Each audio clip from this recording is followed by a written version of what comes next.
नमस्कार, आप देख रहे हैं आई इंडिया और मैं हूं पंकज सिंह गौर।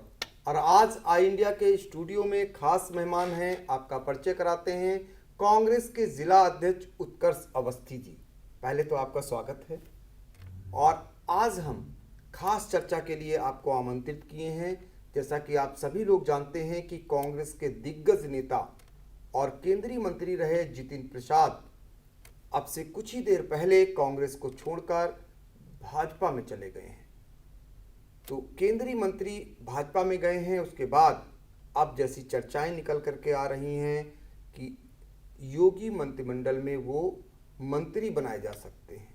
एक जो केंद्रीय मंत्री रहा हो उसे योगी सरकार में मंत्री बनाकर भाजपा अपने नाव के खेवैये के रूप में इस्तेमाल कर सकती है आने वाले विधानसभा चुनाव में। लेकिन कांग्रेस जिस तरीके से प्रदेश में सक्रिय है और प्रियंका गांधी छोटे छोटे मामले को लेकर के भी ट्वीट करती हैं और सरकार को घेरने का काम करती हैं, ऐसे में पार्टी के एक दिग्गज नेता को पार्टी में वो बनाए नहीं रख पाई, क्या वजह है? मुझे लगता है ये उनका स्वतंत्र निर्णय हो सकता है। और जैसा कि आपने एक शब्द भी इस्तेमाल किया कि हो सकता है भारतीय जनता पार्टी उनका इस्तेमाल करे, तो इस शब्द पर ये महत्वपूर्ण शब्द है जो आपके द्वारा कहा गया है। और मुझे लगता है कि भारतीय जनता पार्टी ने अभी तक इस्तेमाल ही किया है लोगों का, और वही वो फिर से करना चाह रही है। आखिरकार कांग्रेस के ही लीडर्स उनके खेवनहार बनने के लिए वो मजबूर हैं ऐसा करने के लिए। ये भी एक बड़ा सवाल है। एक सवाल और उठ रहा है कि जब वो अभी बीजेपी में आए हैं, ये एक दिन में तय नहीं हो जाता होगा, इसका जरूर ताना बाना बुना जाता होगा। और जितिन प्रसाद को कांग्रेस ने हाल ही में जो बंगाल के चुनाव हुए हैं उसका प्रभारी बना के भेजा था। तो कांग्रेस आखिर उन पर विश्वास कर रही थी और उसके बाद ये सिला मिला है, ये क्या चल रहा था? मुझे लगता है कि कांग्रेस पार्टी ने तो उनको हमेशा ही सम्मान किया, वो इसके हकदार भी रहे। उनको CWC जो हमारी बहुत महत्वपूर्ण कमेटी होती है, अखिल भारतीय कांग्रेस कमेटी, उसके वो स्थायी सदस्य भी बने, बंगाल का प्रभारी भी बनाया गया। तो बहुत सम्मान दिया, पार्टी ने हमेशा ही सम्मान किया है। और एक कद्दावर लीडर के रूप में उनकी गिनती रही है। तो ऐसी स्थितियों में मुझे नहीं लगता है कि पार्टी की तरफ से कोई इस तरीके की घटना हुई है कि ये कहा जाए कि नहीं, सम्मान नहीं मिला इसलिए तो क्रोध का कारण हो सकता है। ये बताइए कि कांग्रेस को लेकर के जितिन प्रसाद, जैसा कि शाहजहांपुर, लखीमपुर और सीतापुर, इसमें उनका एक अलग वर्चस्व रहा है। जितने भी चुनाव लड़े, शाहजहांपुर से उन्होंने चुनाव लड़ा, पहला लोकसभा का चुनाव उन्होंने जीता, उसके बाद धौरहरा से वो चुनाव लड़े और उसके बाद 2 चुनाव यहाँ से लड़े। हालांकि 2 बार उन्हें हार का सामना करना पड़ा। जब पहला चुनाव लड़ा, नौसजित धौरहरा लोकसभा सीट जो थी, तो उन्हें कांग्रेस ने 4 विभागों का, उनका मंत्रिमंडल बदलते रहे लेकिन 4 विभाग उनको सौंपे। इसके बावजूद क्या कारण मानते हैं आप कि जितिन प्रसाद आज भाजपा में चले गए? ये उनका स्वतंत्र निर्णय, मैंने पहले ही कहा। क्योंकि मुझे नहीं लगता, आज अगर एक अभी फोटो वायरल हो रहा है सोशल मीडिया पर, अमित शाह जी से उनकी भेंट हुई है। अमित शाह जी आज की तारीख में भारत में बहुत प्रभावशाली नेता हैं। अगर वो मिल भी रहे हैं, समय दे रहे हैं, तो ये एक कद्दावर लीडरशिप का सम्मान हो रहा है। और वो कद तो कांग्रेस पार्टी ने दिया, उनको 4 मंत्रालय दिए, पार्लियामेंट लड़वाया, वो विजयी भी हुए, ऐतिहासिक मतों से उनकी विजय मिली। पार्टी की तरफ से उनके सम्मान में कहीं से, कार्यकर्ताओं से लगा के बड़े बड़े नेताओं तक, मुझे नहीं लगता है कि कोई कोताही हुई है। ये उनका स्वतंत्र निर्णय हो सकता है। 2019 में जब लोकसभा चुनाव हो रहा था और हम उनको कवर भी कर रहे थे, उस दौरान भी उनकी जो है प्रियंका गांधी से अनबन की बात सामने आई थी। लेकिन सवाल इस बात का है, जब अनबन की बात सामने आई थी और उन्हें कहा जा रहा था कि यहाँ से शिफ्ट किया जा रहा है, उसी दौरान एक बात और सामने आ रही थी कि वो बीजेपी में शामिल हो सकते हैं जेपी नड्डा जी जो हैं उनसे बातचीत उनकी हो चुकी है, लेकिन उस दौरान आप लोगों द्वारा, कांग्रेसियों द्वारा ये खंडन किया गया था कि जितिन प्रसाद नहीं जा रहे हैं बीजेपी में, और आज 2021 में वो बीजेपी में चले गए। जी, ये एक अप्रत्याशित घटना है और कांग्रेस के वो सभी कार्यकर्ता जो उनसे जुड़े हुए थे, सारे नेता जो उनसे जुड़े हुए थे, उनको जाहिर सी बात है कि इस बात से परेशानी तो होगी।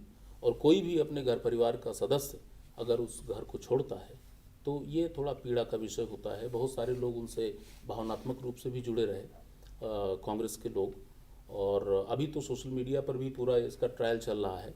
लेकिन एक सवाल ये भी है कि लगातार इधर कुछ महीनों से जैसा कि देखा जा रहा है कि उत्तर प्रदेश में ब्राह्मणों की हत्याएं लगातार होती रहीं, और इस मुद्दे को उन्होंने बड़े जोर शोर तरीके से उठाया भी है।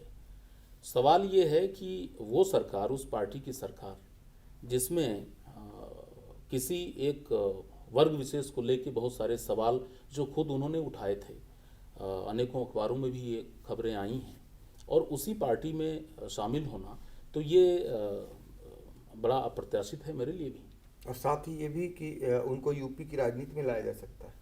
हाँ बिल्कुल, अभी तो जैसा लग रहा है कि अभी जो कि बड़े फेरबदल की तैयारियां हो रही हैं, तो मुझे लगता है कि अगर उत्तर प्रदेश में लाने की तैयारी हो तो जितिन प्रसाद जी एक ऐसा नाम है, एक ऐसा व्यक्तित्व है कि फिर मेरे ख्याल में उनका कद मुख्यमंत्री से कम तो नहीं है। मेरी शुभकामनाएं हैं उनके साथ। ये बताइए कि अब जब एक के बाद एक दिग्गज कांग्रेसियों का भाजपा में जाना लगातार जारी है, चाहे डॉक्टर अंबार रिजवी साहब हों या फिर आपके जितिन प्रसाद जी हों, इसके बाद अब कांग्रेस को कहाँ पाते हैं आप? अब कैसे खड़ी होगी जब उसके वरिष्ठ लोग, उसके मजबूत लोग आपकी पार्टी को अलविदा कह रहे हैं, तो कांग्रेस को कैसे आप मजबूती दे पाएंगे आने वाले समय में? बहुत महत्वपूर्ण प्रश्न है ये। देखिए, नई लीडरशिप स्थापित होने में वर्षों लगते हैं, ये बात तो बिल्कुल तय है, और जिसके लिए बहुत संघर्ष करना पड़ता है, मेहनत करनी पड़ती है। मुझे लग रहा है कि कांग्रेस में भी एक नई लीडरशिप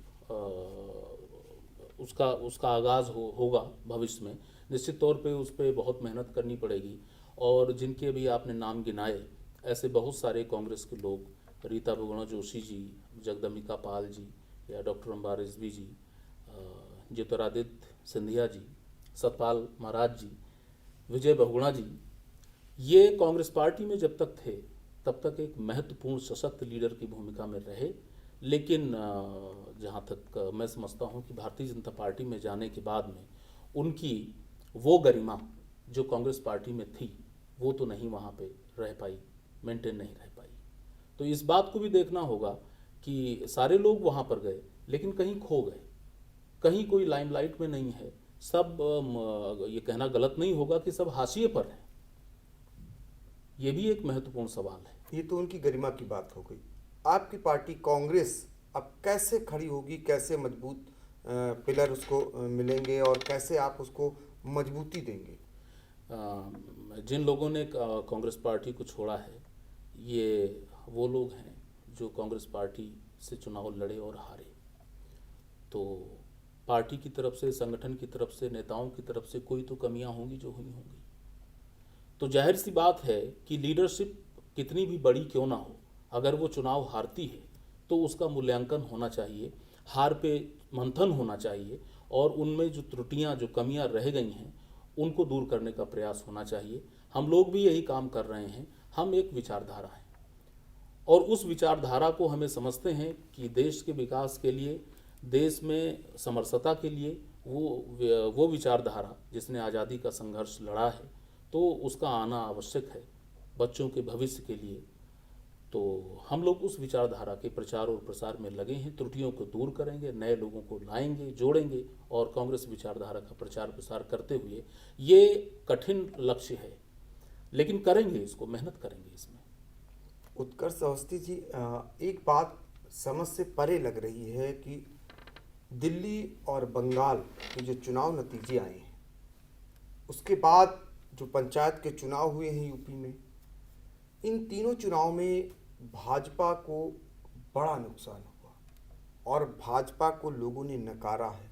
लोगों में गुस्सा है भाजपा को लेकर के, खासकर कोरोना काल में और भी गुस्सा बढ़ा है।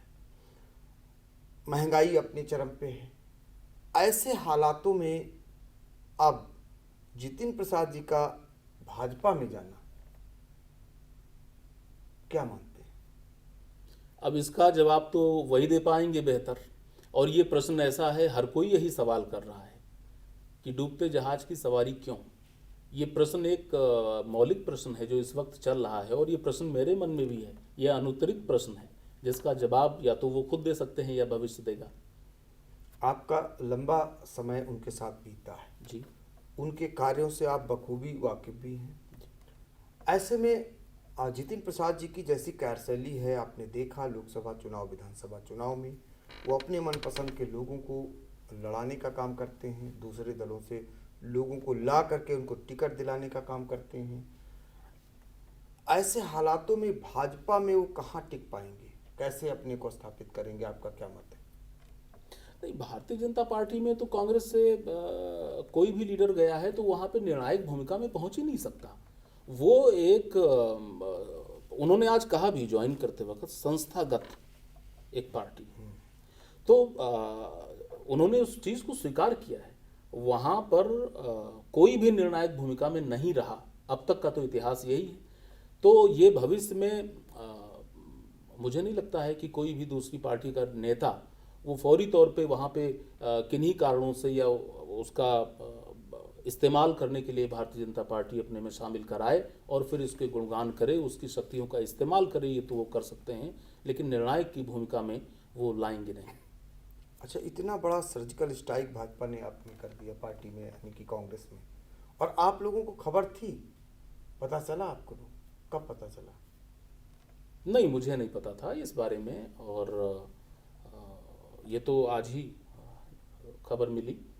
आज तो हमारा धरना था, मैं उसमें था, और उसी बीच में खबर आई सोशल मीडिया पे कि 1 बजे उनकी ज्वाइनिंग हो रही है, तभी जाना। इससे पहले तो कोई ऐसी खबर हम लोगों की जानकारी में नहीं थी, कांग्रेस के लोगों की जानकारी में नहीं थी।